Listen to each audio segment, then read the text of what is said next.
ಸರ್ಕಾರ ತೆಗೆದುಕೊಂಡ ನಂತರ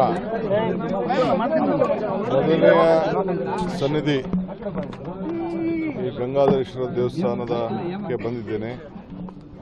ಮಲ್ಲಘಟ್ಟ ಕೆರೆ ಇದು ಒಂದು 3-4 ಬಾರಿ ಬಹಳ ಐತಿಹಾಸಿಕವಾದಂಥ ಪವಿತ್ರವಾದಂಥ ಸ್ಥಳ. ಎಲ್ಲ ಊರಿನ ದೇವರುಗಳು, ಎಲ್ಲ ದೇವರುಗಳು ಎಲ್ಲ ಬಂದು ಇಲ್ಲಿ ಸ್ನಾನ ಮಾಡಿಸಿ ಪೂಜೆ ಮಾಡಿ ಈ ನೀರನ್ನು ನನ್ನ ಮನೆ ಕೂಡ ನಾನು ಗೃಹ ಪ್ರವೇಶ ಮಾಡಿದಾಗ 5 ಕಡೆ ನೀರು ತೆಗೆದುಕೊಂಡು ಹೋಗಿದ್ದೆ. ಅದರಲ್ಲಿ ಈ ಕೆರೆ ನೀರು ಕೂಡ ಯಾವಾಗಲೂ ಕೂಡ ತುಳುಕ್ತಾ ಇರ್ತದೆ ಮತ್ತು ಎಲ್ಲ ಇದು ಭಾಳ ಪವಿತ್ರವಾದಂಥ ಕ್ಷೇತ್ರ. ಸೊ ಭಾಳ ಚೆನ್ನಾಗಿ 25 ವರ್ಷದಿಂದ ನಾನು ಗಮನಿಸ್ತಾ ಇದ್ದೀನಿ ಈ ಜಾಗನ. ಸೊ ನನಗೆ ಭಾಳ ಈ ಜಾಗಕ್ಕೆ ಬಂದರೆ ಭಾಳ ನೆಮ್ಮದಿ ಸಂತೋಷ ಎಲ್ಲ ಕೂಡ ಸಿಗ್ತಾ ಇದೆ. ಇವತ್ತು ಹಿಂದೆ ಆದರೆ ನಾನು ಸುಮಾರು ಹಿಂದೆ ಎಲ್ಲ ಈ ಭಾಗದಲ್ಲಿ ಸುಮಾರು ಹೆಚ್ಚು ಕಮ್ಮಿ ಒಂದು 35 ಕೋಟಿ ರೂಪಾಯಿ ವಿವಿಧ ಕಾಮಗಾರಿಗಳನ್ನು ಈಗಾಗಲೇ ತೆಗೆದುಕೊಂಡಿದ್ದೇವೆ. ಅಕ್ಕಪಕ್ಕ ಎಲ್ಲ ರೈತರಿಗೆ ಅನುಕೂಲ ಆಗಲಿ ಅಂತೇಳಿ ಕ್ಯಾನಲ್ ಸಿಸ್ಟಮು, ಇಲ್ಲೊಂದು ಸೋಪಾನ ಒಂದು 2 ಕೋಟಿ ರೂಪಾಯಿ, ಓಡಾಡೋಕ್ಕೆ ಜಾಗ ಟ್ಯಾಂಕ್ ಬಂಡೆ 2 ಕೋಟಿ ರೂಪಾಯಿ, ಹೀಗೆ ವಿವಿಧ ರೀತಿಯಲ್ಲಿ ಇಲ್ಲಿ ಸುಮಾರು ಖರ್ಚು ಮಾಡಿದ್ದೇವೆ. ಗೆಸ್ಟ್ ಹೌಸು ಮತ್ತೊಂದೆಲ್ಲ ಇಲ್ಲಿಂದ ಕೂಡ ನಾವು ಮಾಡ್ಕೊಂಡು ಬಂದಿದ್ದೇವೆ. ಈಗೂ ಕೂಡ ನಾನು ಈ ಸ್ಥಳೀಯ ಸಮಿತಿಯವರು ಮತ್ತು ನಮ್ಮ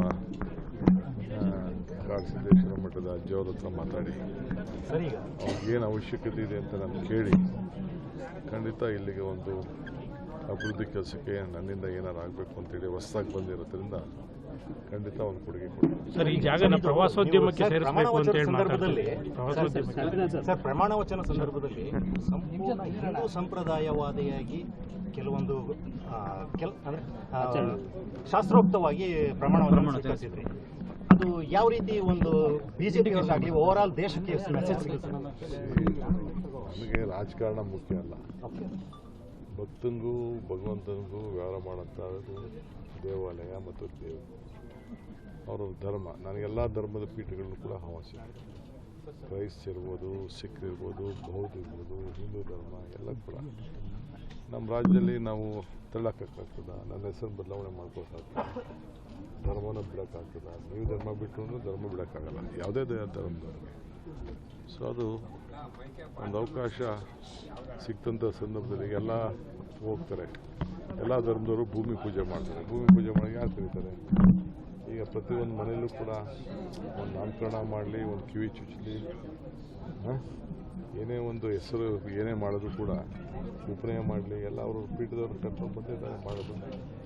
ಹಾಗೆ ನಾವು ಯಾರು ಬಿಡೋಂಗೆ ಒಂದು ರಾಜ್ಯಕ್ಕೆ ಇದಕ್ಕಾಗಲಿ ಅಂತೇಳಿ ನಾವು ಒಂದು ಜವಾಬ್ದಾರಿನ ತೆಗೆದುಕೊಂಡಾಗ ಎಲ್ಲರೂ ಕೂಡ ಎಲ್ಲರ ಆಶೀರ್ವಾದವನ್ನು ಪಡ್ಕೊಂಡು ನಾವು ತೆಗೆದುಕೊಳ್ಬೇಕು. ಆ ಕೆಲಸನ ನಾನು ಮಾಡಿದ್ದೇನೆ.